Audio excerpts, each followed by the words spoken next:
प्रिय दर्शकों, उत्तर प्रदेश उर्दू अकेडमी के ज़ेर एहतमाम मुनक़िदा उर्दू प्रोग्राम आओ उर्दू सीखे में हम आप सबका दिल से खैर मक़दम करते हैं, इस्तक़बाल करते हैं, स्वागत करते हैं।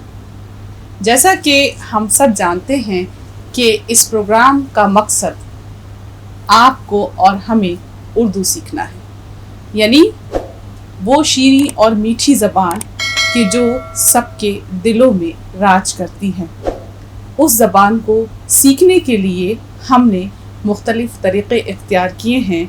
उसमें से एक तरीक़ा ये भी है कि हम अलग अलग कहानियों के ज़रिए से या नज़मों के ज़रिए से या किसी भी ऐसे मौजू के ज़रिए से कि जहाँ आप उस मौजू या उस कहानी के ज़रिए से ज़बान सीखते हैं, वहाँ कहीं ना कहीं कुछ सबक भी आपको और हमें मिलता है और साथ साथ हमारी वोकैबुलरी या ज़ख़ीरा अल्फाज में भी इजाफ़ा होता है। क्योंकि देखिए, जब हम चीज़ों को समझते हैं, सुनते हैं, तो कहीं ना कहीं बहुत सारे अल्फाज हमारे दिमाग में जमा होते हैं और जब हमारे पास बहुत सारे शब्द होंगे, बहुत सारे अल्फाज होंगे, तो जब हम बात करेंगे या कुछ भी कहेंगे तो उस बात को कहने में हमें आसानी होगी और हमारी ज़बान मीठी और ख़ूबसूरत होगी। तो इसी सिलसिले को जारी रखते हुए हमने आज एक कहानी का इंतखाब किया है जिसका उन्वान है उक़ाब और मकड़ी। उक़ाब और मकड़ी, और ये एक रशियन कहानी है, एक रूसी कहानी है जिसका उर्दू तर्जुमा आज हम पढ़ेंगे और उसके ज़रिए से बहुत सारे उर्दू अल्फाज सीखेंगे और साथ ही साथ ये भी सीखेंगे कि किस तरह से हम उर्दू में छोटे छोटे जुमले बनाकर आगे बढ़ सकते हैं ताकि हमें ज़बान और ज़्यादा से ज़्यादा आ सके। तो देखिए, आज हम शुरू करते हैं अपनी इस कहानी को जिसका उन्वान है उक़ाब और मकड़ी। देखिए, ये है उक़ाब। अब सवाल ये है कि उक़ाब क्या चीज़ है? मकड़ी तो आप लोग जानते ही हैं। क्यों मोहन, उक़ाब पता है किसे कहते हैं? नहीं मैम। उक़ाब कहते हैं, ये एक चील की शक्ल का परिंदा होता है जो बहुत ताकतवर है। आप कह सकते हैं कि जैसे बाज। तो और ये बहुत बुलंद परवाज होता है, बहुत ऊंची उड़ान भरता है और बहुत ताकतवर परिंदा है। तो ये कहानी है उसी परिंदे की, यानी उक़ाब की और एक मकड़ी की, कि होता क्या है। अब सुनिए, अब समझ में आ गया। अच्छा, फिर ये कि हमने क्योंकि ये कहा कि हम इन कहानियों के ज़रिए से या जितने भी लफ्ज़ आ रहे हैं उनके ज़रिए से ये भी सीखेंगे कि हम किस तरह से इस लफ्ज़ को लिख सकते हैं। जैसे अब लफ्ज़ आया उक़ाब, पहला इसमें हर्फ क्या है? एन। दूसरा हर्फ क्या है? काफ।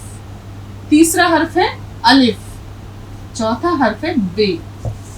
और क्योंकि हमारे बहुत सारे एपिसोड्स में आप सीख चुके हैं कि हर्फों को मिलाकर कैसे लफ्ज़ बनाए जाते हैं, तो हमने एन को मुख्तसर किया, एन, काफ का शोशा लिया, काफ, फिर अलिफ उसमें मिलाया, ये हो गया उक़ाब।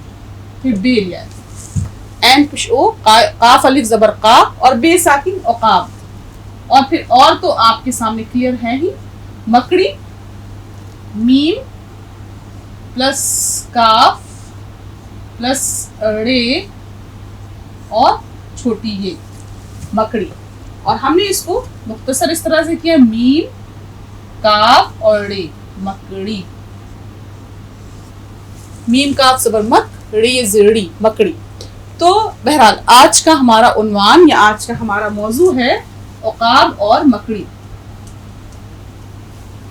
इस कहानी का आगाज या इसका आरंभ कुछ इस तरह से होता है कि एक उक़ाब बादलों की चादरों को चीरता हुआ कोहकाफ की चोटियों पर पहुंचा। कोहकाफ पहाड़, एक पहाड़ की चोटियों पर पहुंचता है, परिंदा है, उड़ रहा है, बादलों को चीरता हुआ ऊपर तक गया और उन पर चक्कर लगाकर एक सदियों पुराने दरख्त पर बैठ गया। एक बहुत मजबूत दरख्त था, उस पर बैठ गया। वहां से जो मंजर दिखाई दे रहा था, अब सदियों पुरानी यानी सैकड़ों बरस पुराने किसी दरख्त पर बैठ गया जो बहुत ऊंचा, बहुत मजबूत दरख्त, पेड़, वृक्ष। उसे ऐसा मालूम होता था, अच्छा वहां से जो मंजर दिखाई दे रहा था, वो पेड़ पे बैठा है, वो दरख्त पर बैठा हुआ है और दुनिया को देख रहा है, बहुत बुलंदी पर है। वहां से जो मंजर दिखाई दे रहा था उसकी खूबसूरती में वो महव हो गया यानी खो गया। वो देख रहा है कि दुनिया उस दरख्त के ऊपर से कैसी नजर आती है। उसे ऐसा मालूम होता था कि दुनिया एक सिरे से दूसरे सिरे तक, यानी इस साइड से उस साइड तक तस्वीर की तरह सामने खुली हुई रखी है। यानी वो ऊंची जगह पर बैठा है, दुनिया को देख रहा है और उसे लग रहा है कि जैसे उसके सामने दुनिया एक तस्वीर की शक्ल में मौजूद है।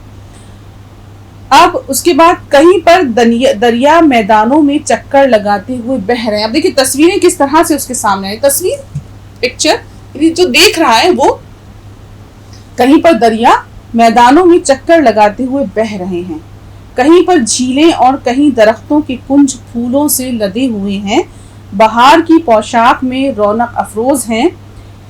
कहीं पर झीलें और कहीं दरख्तों के कुंज फूलों से लदे हुए बहार की पोशाक में रौनक अफरोज हैं। कहीं पर समंदर खफगी से अपने माथे पर बल डाले हुए कव्वे की तरह काला हो रहा है। अब ये देखिए मंजर है पूरे, वो बैठा हुआ है एक दरख्त पर और बहुत ऊंचाई से सारी दुनिया को देख रहा है। अब देखिए इसमें बहुत सारे अल्फाज आए हैं, जिसमें से एक खास लफ्ज है आपके लिए, जैसे अब झीलें। यहाँ हमें बताना मकसद ये है कि देखिए फिर झीलें में झे का इस्तेमाल, तो जीम और दो चश्मे हे मिलाकर बनती है झे, और उसके साथ आया हर्फ झे, ये झी, फिर उसके बाद लाम प्लस है, फिर ये, और फिर उसके बाद नून गुन्ना, झीलें। तो झे ये झी, लाम ये जबरलें और नून गुन्ना, झीलें। तो आपने झे का इस्तेमाल देखा। ये हर्फ या ये लफ्ज ऐसे हैं कि जिसका जानना उर्दू ज़बान सीखने के लिए आपके लिए बहुत ज़रूरी है। यहाँ आप इतना समझ लीजिए इस पैराग्राफ से कि जो उकाब है, जो परिंदा है, वो एक दरख्त पर बैठा है और वो सारी दुनिया को वहाँ से देख रहा है और दुनिया उसे अलग अलग रंग में नज़र आ रही है। अब देखिए वो सोच क्या रहा है। ए खुदा, उकाब ने आसमान की तरफ देखकर कहा। अब देखिए उकाब का तलफ़ुज़, मोहन नाम लीजिए, उकाब, उकाब, और खुदा, खुदा, बिल्कुल ठीक है। तो ए खुदा, उकाब ने आसमान की तरफ देखकर कहा, मैं तेरा कहाँ तक शुक्र अदा करूं। तूने मुझे उड़ने की ऐसी ताकत दी है कि दुनिया में कोई बुलंदी नहीं है जहां मैं पहुंच ना सकूं। अब देखिए यहाँ जो है वो परिंदा जो है वो खुदा की कुदरत का इकरार करता है और ये भी कहता है कि तूने मुझे बहुत नवाजा है, कि तूने मुझे उड़ने की ताकत दी है, और ऐसी ताकत कि वो बहुत ऊंचा उड़ सकता है जहां तक कोई नहीं पहुंच पाता। अच्छा, अब देखिए होता क्या है, वो सोच रहा है कि मैं फितरत के मंजरों का लुत्फ ऐसी जगह बैठकर उठा सकता हूँ जहां किसी और की पहुंच नहीं। अब देखिए फितरत यानी कुदरत के मनाजिर का जो लुत्फ है, यानी जो कुछ भी चारों तरफ दिखाई दे रहा है, जिस तरह से उकाब उसको देख सकता है ऊंचाई से, वो किसी की तकदीर में नहीं। वो ये सोच रहा है और अल्लाह का शुक्र अदा कर रहा है। अब देखिए ऐसे में क्या होता है, एक मकड़ी एक दरख्त की शाख से बोल उठी। अभी वो सोच ही रहा है कि अचानक एक मकड़ी की आवाज आती है। अब देखिए कहानी में दो कैरेक्टर हो गए, जैसा मैंने बताया, उकाब और मकड़ी। तो ये सोच रहा है कि मैं इतना खुशनसीब हूँ, खुदा ने मुझे इतनी ताकत दी है कि मैं इतना ऊंचा उड़ सकता हूँ, और उसके बाद मैं जो देख सकता हूँ वो कोई नहीं देख सकता। तो अचानक एक मकड़ी की आवाज आती है। एक मकड़ी एक दरख्त की शाख से बोल उठी, तू आखिर क्यों अपने मुंह मियाँ मिट्ठू बनता है। अब देखिए यहाँ पे दो चश्मी है का फिर इस्तेमाल आया है कि मुंह में भी दो चश्मी है का इस्तेमाल है और मिट्ठू में ठे के साथ, ये टे और प्लस दो चश्मी है। जैसे मैंने लिखा, देखिए ये टे اور پلس دو چشمی ہے مل کر مٹھو ایک لفظ یہاں بن رہا ہے ایسے. تو یہ اس کا آپ مقصد یہ ہے کہ آپ کو یہ استعمال آئے, مٹھو یعنی طوطا. وہ اپنے منہ میاں مٹھو بن رہا ہے, کیا میں تجھ سے کچھ نیچی ہوں. اب دیکھیے وہ کہہ رہی ہے کہ بھئی تم تو اپنے کو بہت بڑا سمجھ رہے ہو کہ تم اتنا بلندی پر بیٹھے ہوئے ہو, پر میں بھی تو موجود ہوں, جبکہ مکڑی کے تو پر بھی نہیں ہوتے. عقاب نے پھر دیکھا کہ ایک مکڑی نے اس کے چاروں طرف شاخوں پر اپنا جالا تن رکھا ہے. عقاب نے پھر دیکھا کہ ایک مکڑی نے اس کے چاروں طرف شاخوں پر اپنا جالا تن رکھا تھا اور اسے ایسا گھنا بنا رہی تھی کہ گویا سورج تک کو عقاب کی نظروں سے چھپا دے گی. اب دیکھیے منظر پہ غور کیجیے گا, اس کے ذریعے سے ابھی الفاظ سیکھنے ہیں, اس کے علاوہ جملے بنانے ہیں اور ساتھ ساتھ کچھ سبق بھی لینا ہے. تو اب دیکھیے عقاب نے پھر دیکھا کہ ایک مکڑی نے اس کے چاروں طرف, یعنی جس درخت پر یہ پرندہ بیٹھا ہوا ہے, عقاب بیٹھا ہوا ہے, اس کے چاروں طرف شاخوں پر ایک مکڑی نے اپنا جالا بنا رکھا ہے اور اسے اتنا گھنا بنا دیا تھا کہ سورج تک کو عقاب کی نظروں سے چھپا دے گی. یعنی اتنا گھنا جالا بنا رہی تھی کہ اسے باہر تک کچھ نظر نہ آئے. عقاب نے حیرت سے پوچھا, تو اس سر بلندی پر کیسے پہنچی؟ اس نے کہا کہ تم یہاں کہاں آ گئی, جب وہ پرندے بھی جنہیں تجھ سے زیادہ اڑنے کی طاقت ہے یہاں تک پہنچنے کا حوصلہ نہیں کرتے. تو کمزور اور بے پر کیا چیز ہے, کیا تو رینگ کر یہاں آئی ہے؟ مکڑی نے جواب دیا, نہیں ایسا تو نہیں ہے. اب سوچئے کہ وہ کیسے آئی ہے وہاں تک. اتنے ہم کچھ الفاظ سیکھتے ہیں.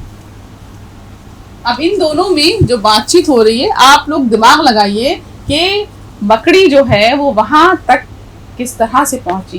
بھائی مکڑی اڑ نہیں سکتی, مکڑی کے پاس کوئی ایسا ذریعہ بھی نہیں ہے کہ وہ وہاں تک اتنی بلندیوں تک پہنچ جائے, اور بڑے آرام سے موجود ہے وہاں پر. تو اب دیکھیے یہاں سے اب کچھ لفظ ہم سیکھیں گے. پہلے ہم نے ایک لفظ لیا اور آپ کو بتانا ہے کہ اس کو ہم کیسے لکھیں گے. میں صرف کچھ حرف لکھ رہی ہوں اس کے لیے. گاف پلس دو چشمی ہے پلس نون پلس الف. اگر ہم ان حرفوں کو جوڑیں تو کیا لفظ بنے گا؟ اور ابھی میں نے پڑھا ہے اسی سبق میں. گاف اور دو چشمی ہے مل کر کیا بنے گا بتائیے؟ گھے. اس کے بعد کیا لفظ ہے؟ نون. تو نون الف زبر نا, کیا لفظ بنے گا؟ گھنا. دیکھیے گھ اور نون الف زبر نا, گھنا. اسی لیے میں نے کہا تھا ابھی کہ غور سے سننا ہے, اسی میں سے پوچھنا ہے مجھے. اچھا پھر ایک اور لفظ سیکھیے. اسی لیے کہانی کو غور سے سننا ہے کیونکہ زبان سیکھنی ہے اس کے تھرو. چلیے اب آسان. شین پلس الف پلس خے, کیا لفظ بنے گا؟ شاخ. شاخ. Very good. تو دیکھیے شین کو ہم نے مختصر کیا, الف لے گئے اور پھر یہ خے, شاخ. اچھا پھر آپ لوگ کہتے تو ہیں ورکش کہتے ہیں درخت. درخت کے لیے, درخت دیکھیے بڑا خوبصورت لفظ ہے, اس لیے اس کو یاد ضرور کیجیے. تو کیونکہ درخت کا ذکر بار بار آ رہا ہے اس لیے اس کو لکھنا بھی سیکھیے. کیسے لکھیں گے؟ درخت. دال پھر رے پھر خے پھر تے, درخت. یہ دیکھیے اس طرح سے ایک بار اور دیکھ لیجیے. دال رے پھر خے پھر تے. اور ابھی میں یہ بھی پوچھوں گی کہ مکڑی وہاں تک کیسے پہنچی, اپنا گیس دیجیے گا. اب اس میں دیکھتے ہیں کہ دماغ کہاں تک کام کر رہا ہے. تو اس کے بعد اگلا لفظ, اس کا تلفظ بھی آپ کا ٹھیک ہونا چاہیے. نظر, نظروں. اب اس کو ہم کیسے لکھیں گے؟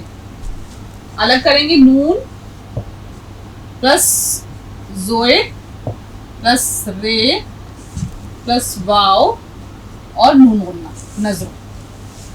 تو عقاب کی نظروں سے چھپا دے گی، یعنی سورج تک کو اتنا گھنا جالا بن رہی تھی نا اس کی چاروں طرف کے، جس سے دنیا اس کو دکھائی نہ دے کچھ بھی.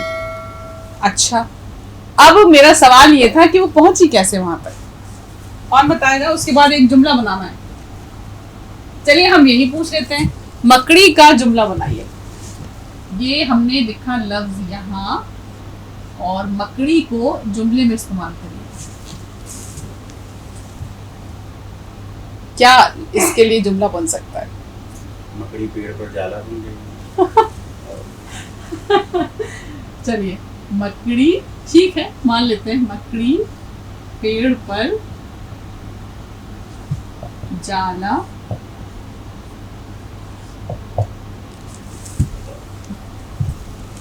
بن رہی تھی یا بنا رہی تھی، دونوں چیزیں استعمال، دونوں لفظ استعمال کر سکتے ہیں.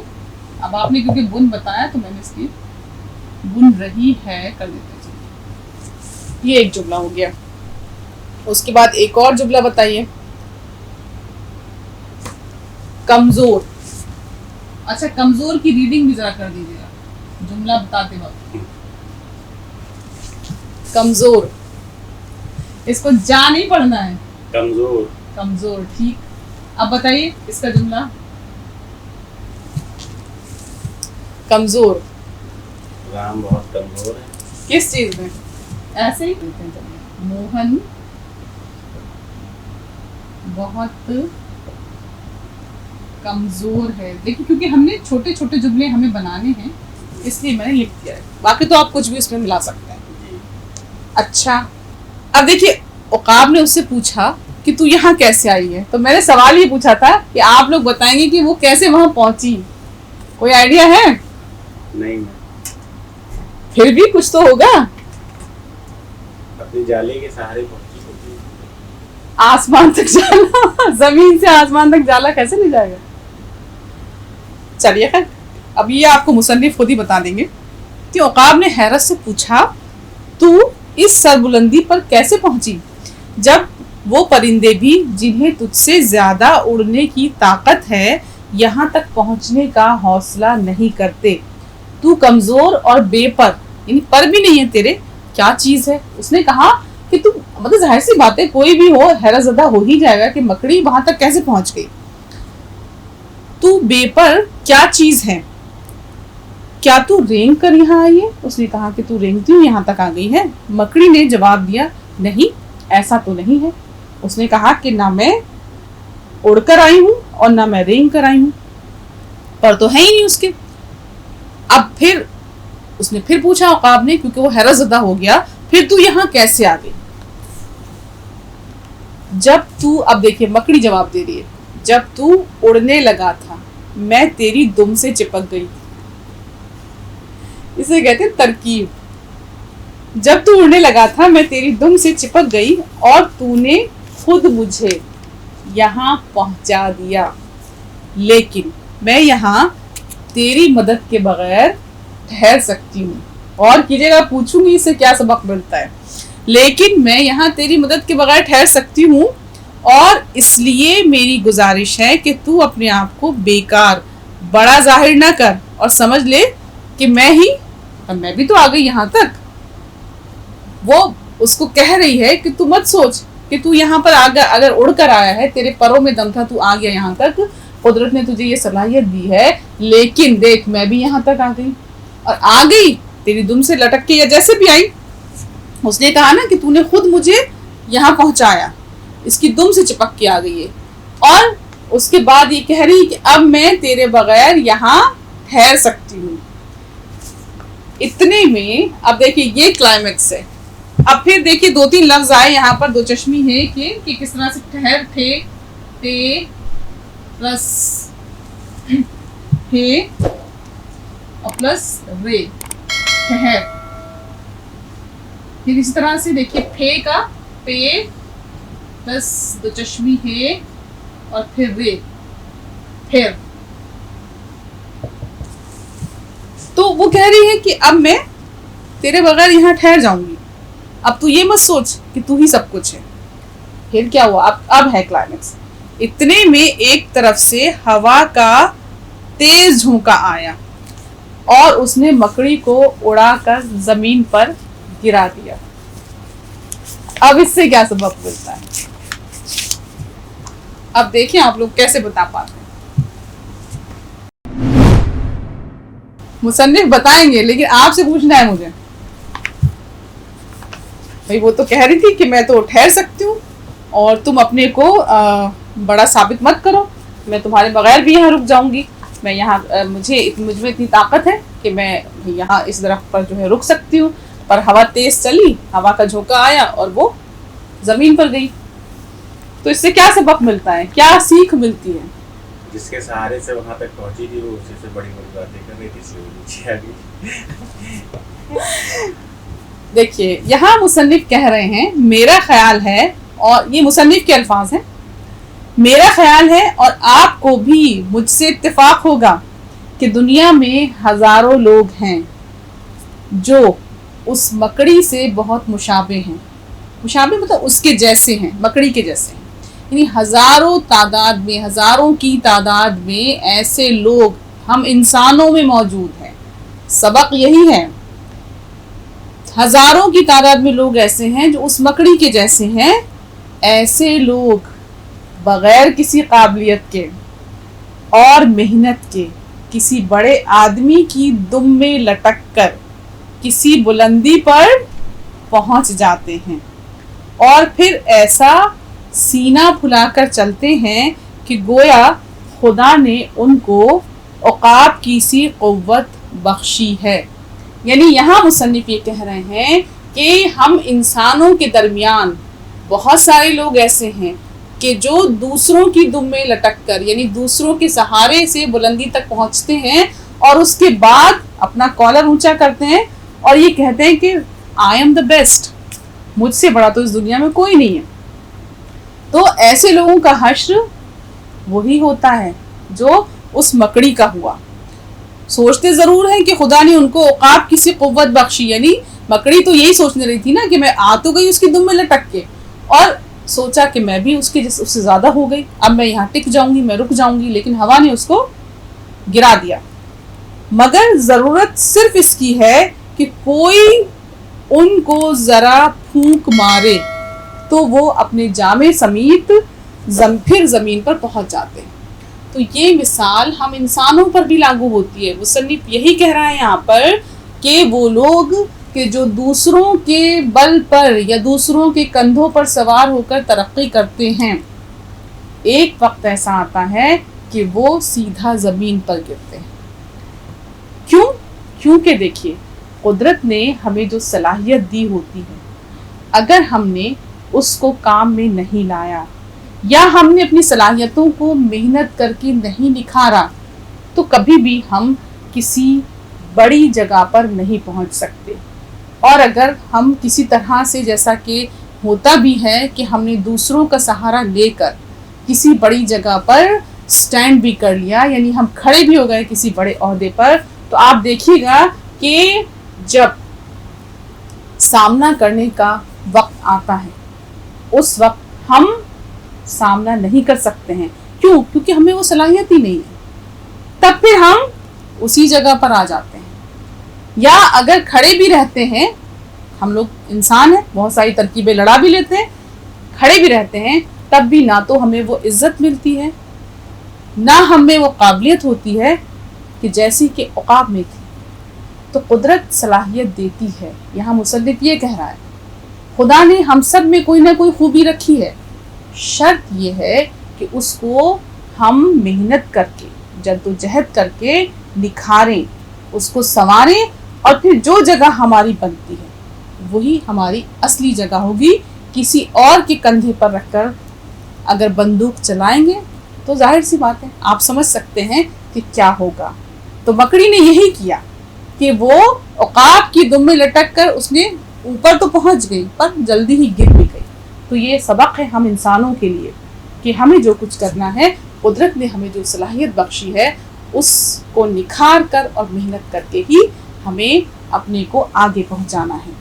तो यही चीज़ यहाँ भी लागू होती है कि उत्तर प्रदेश उर्दू एकेडमी के ज़रिए अगर हमें उर्दू ज़बान सीखनी है تو اس کے لیے محنت کرنی ہوگی.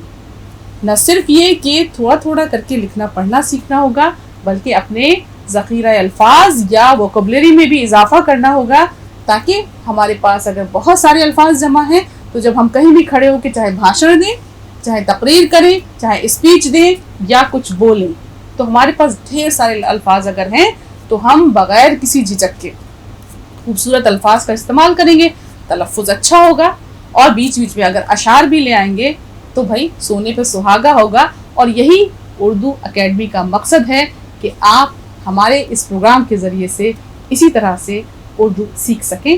آپ سب کا بے حد شکریہ.